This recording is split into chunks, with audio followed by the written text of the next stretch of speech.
All right, hello. So if you reach this video, then hopefully you at least have a passing interest in the program. Effectively, what I want to do briefly here is just show you what's going on here. If you have no idea what I'm talking about at this point, please go check out the overview video, which kind of explains why we created this in the first place. You can click on that if I can do this little YouTube thing correctly, right about here. Maybe like that. Okay, so otherwise, when you run the program for the first time, this is generally what it looks like. This region down here is going to be any of my DICOM templates. So here I have an abdomen and a left breast coming from our Encinita site. So this is ENC. I can add a new template. I can edit ontologies, load online templates from Airtable TG-263.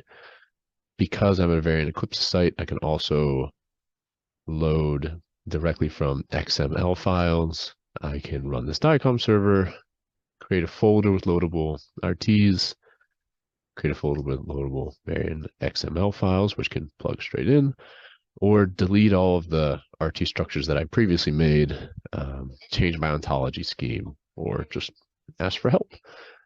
So if we want to see how this first part comes down here, how I populate these templates, that is going to be the next video. There's going to be a couple ways that we can do this.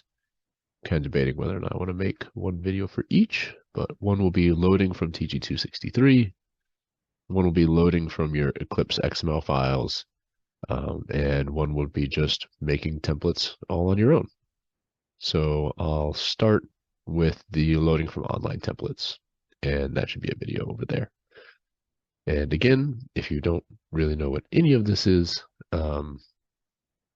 please watch our overview video as seen previously.